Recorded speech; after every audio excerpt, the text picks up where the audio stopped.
Apa kalian siap bebas? Rahasia tergelap hidup yang tak diajarkan sekolah. Wajib tonton sampai akhir. Pernahkah kalian merasa ada yang aneh dengan hidup ini? Seolah-olah ada tangan tak terlihat yang mengikat kita, meskipun kita bebas? Kalau iya, selamat datang di channel ini. Karena hari ini, kita akan membongkar rahasia terbesar yang gak bakal kalian temukan di YouTube lain, atau bahkan di bangku sekolah manapun. Ini bukan sekadar teori konspirasi receh, tapi sebuah pukulan telak yang akan membuka mata kalian tentang apa itu penjara kehidupan yang sebenarnya. Sebelum kita mulai, coba jawab jujur. Kalian merasa hidup kalian sudah seutuhnya bebas? Atau justru terbelenggu sesuatu yang tak kasat mata? Komen di bawah sekarang. Jangan lupa like dan subscribe, karena setiap dukungan dari kalian adalah bahan bakar untuk saya terus membongkar kebenaran yang ditutup-tutupi. Sekarang siapkan mental kalian, karena setelah ini, cara pandang kalian tentang hidup akan berubah total. Terjebak dalam penjara kehidupan, ilusi kebebasan yang menjerat. Coba bayangkan, dulu, perbudakan itu terlihat jelas. Ada budak, ada majikan, ada rantai fisik yang melilit. Inggris di tahun 1833 bahkan sampai menggelontorkan 40% dari anggaran negaranya hanya untuk membebaskan budak-budak mereka. Bayangkan 40%, dan tahu kapan hutang sebesar itu lunas? Tahun 2015, betul 2015, lebih dari 180 tahun kemudian. Apa artinya ini?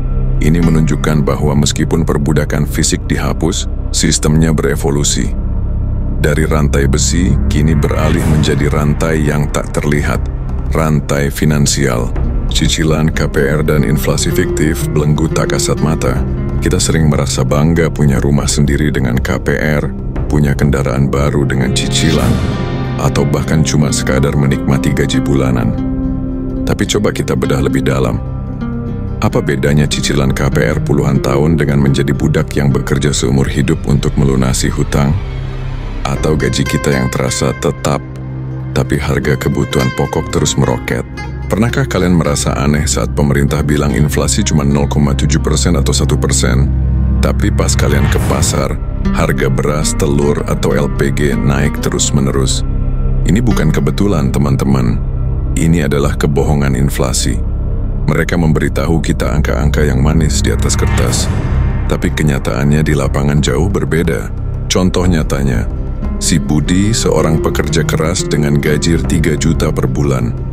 Dia diberitahu inflasi rendah, jadi seolah-olah daya belinya aman. Tapi setiap kali dia belanja kebutuhan dapur, harga cabai naik, harga minyak goreng naik, bahkan gas LPG naik 2.000, 3.000. Untuk menutupi kebutuhan, dia terpaksa berhutang, mengambil pinjaman online, atau bahkan tergiur judi online. Kenapa?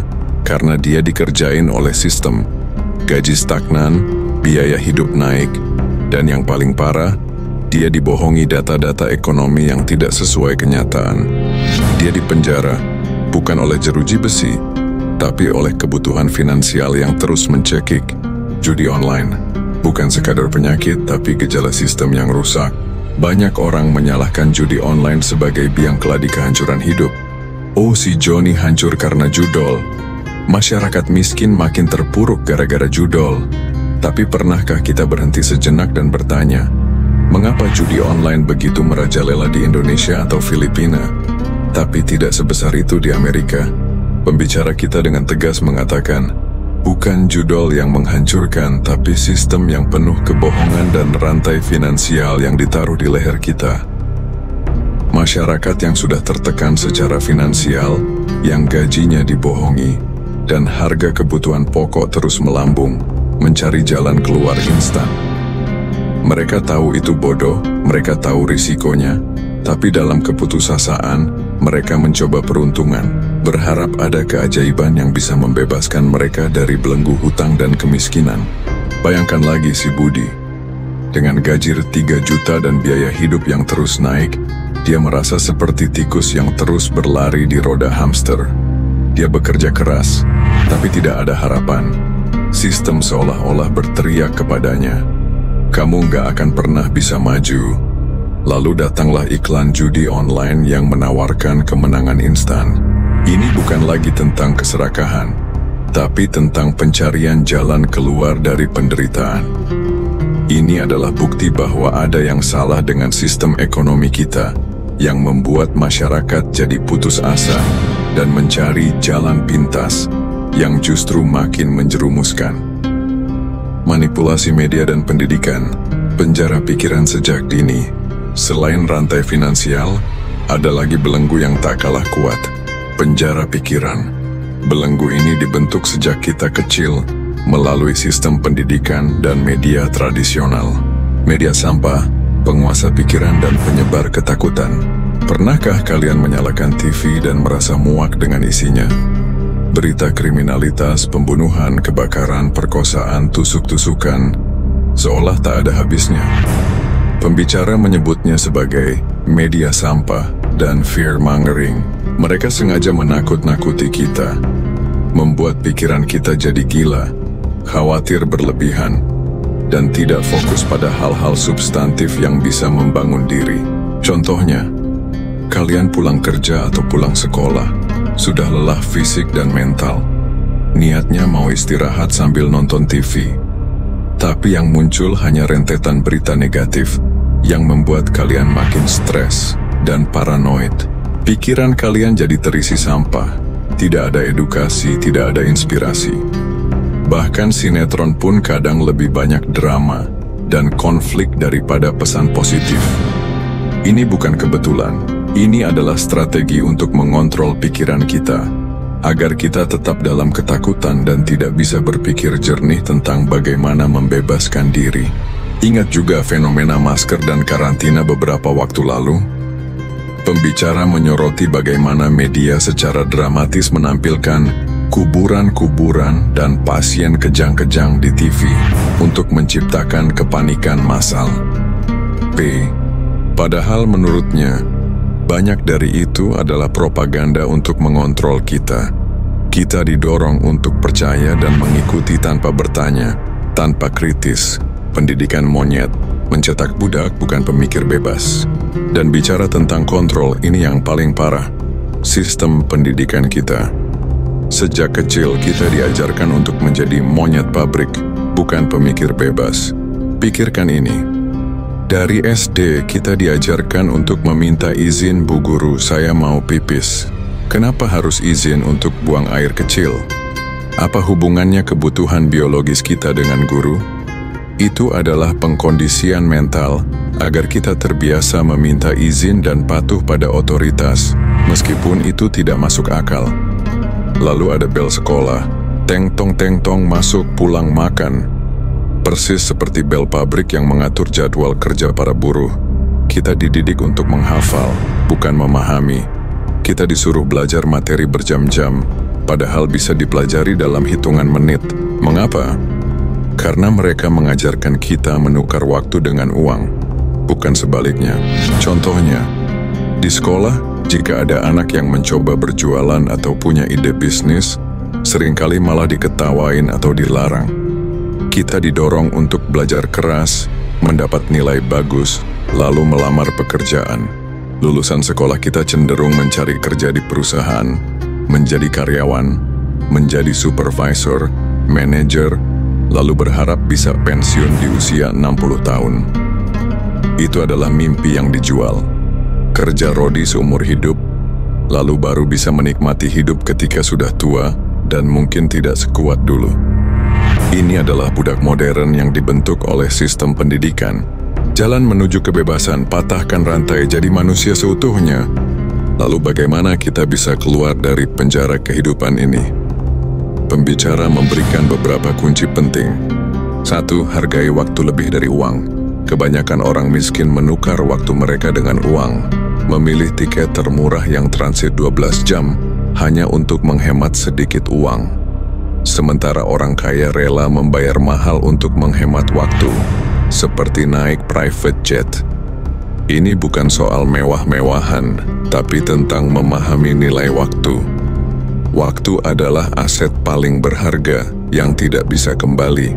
Contoh, daripada menghabiskan 12 jam menunggu transit di bandara demi tiket murah, gunakan 12 jam itu untuk membaca buku, belajar skill baru, atau merencanakan strategi investasi.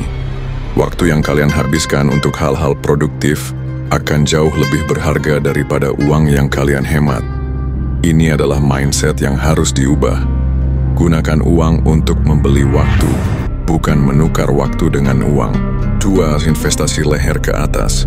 Membangun diri sendiri. Pembicara sangat menekankan pentingnya investasi leher ke atas, yaitu pada pengetahuan dan pengembangan diri. Ini berarti terus belajar, membaca buku, mengikuti pelatihan, dan meningkatkan kemampuan.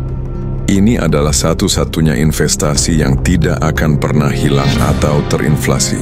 Contoh, daripada menghabiskan uang untuk hal-hal konsumtif yang nilainya cepat turun, belilah buku-buku tentang finansial, bisnis, atau keterampilan baru. Ikuti kursus online yang relevan dengan minat atau karir kalian. Semakin banyak kalian tahu, semakin banyak yang bisa kalian lakukan, dan semakin kuat kalian dalam menghadapi sistem. Orang kaya fokus membangun aset real seperti AI, data center, energi surya, atau Bitcoin. Mereka tidak lagi terjebak di kantor kubikel, tapi berpikir bagaimana menciptakan masa depan yang lebih baik. 3. Berhenti mengkonsumsi media dan informasi sampah. Buang TV tradisional kalian jika isinya hanya menakut-nakuti dan membodohi. Berhenti mengikuti influencer LCGC yang mengajarkan investasi saham atau kripto, tapi gaya hidupnya tidak mencerminkan pengetahuannya. Filter informasi yang masuk ke otak kalian. Cari sumber yang mendidik, menginspirasi, dan memberdayakan. Contoh, alih-alih menonton berita kriminal atau gosip artis yang tidak relevan dengan hidup kalian, tontonlah dokumenter yang edukatif, dengarkan podcast tentang pengembangan diri atau bisnis, atau baca buku-buku tentang sejarah dan ekonomi yang ditulis dengan jujur. Jadilah pembaca yang kritis, jangan mudah percaya pada setiap informasi yang disuguhkan. Jadilah yang terbaik dalam segala hal. Ini adalah mentalitas seorang pemenang. Apapun yang kalian lakukan, lakukan dengan 150% usaha. Jika kalian menyetir mobil, anggap ada presiden di belakang kalian. Jika kalian bermain basket atau piano, bertekadlah untuk jadi yang terbaik. Begitu juga dengan pekerjaan atau bisnis kalian. Contoh, jika kalian seorang karyawan, jangan hanya bekerja standar. Carilah cara untuk meningkatkan efisiensi, memberikan nilai lebih, atau bahkan mencari peluang bisnis sampingan. Jika kalian memulai bisnis, berikan yang terbaik dari diri kalian. Pelajari setiap aspeknya, dan jangan pernah menyerah. Mentalitas ini akan membuat kalian berbeda dari orang lain dan membuka pintu-pintu kesempatan yang tidak pernah kalian bayangkan. 5. Patahkan rantai itu sekalipun sakit. Jalan menuju kebebasan itu tidak mudah. Mungkin leher kalian akan berdarah sedikit, tangan kalian mungkin buntung, tapi jika kalian benar-benar ingin bebas, kalian harus berani patahkan rantai itu. Ini membutuhkan keberanian, tekad, dan kemauan untuk melawan arus. Pembicara mengaku dulu juga budak yang terikat. Dia tahu dia harus lepas. Dia berjanji pada dirinya sendiri, jika dia bisa melepaskan rantai itu, dia akan membantu orang lain. Dan sekarang, dia di sini, menyalakan kamera ini, karena dia peduli pada kalian. Dia tahu ada banyak orang yang tidak menyadari bahwa mereka sedang terikat. Apakah kalian punya biji untuk mematahkan rantai itu?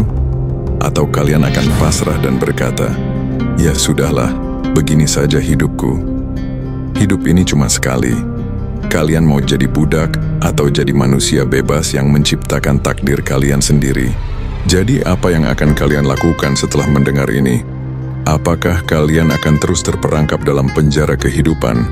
Atau kalian akan berani mengambil langkah pertama untuk membebaskan diri? Pilihan ada di tangan kalian. Komen di bawah apa yang kalian rasakan setelah mendengar ini. Dan langkah pertama apa yang akan kalian ambil untuk membebaskan diri dari penjara kehidupan. Jangan lupa share video ini ke teman-teman kalian yang kalian rasa juga butuh mendengar kebenaran ini. Mari kita bangun komunitas pejuang kebebasan yang sadar dan berdaya. Sampai jumpa di video selanjutnya.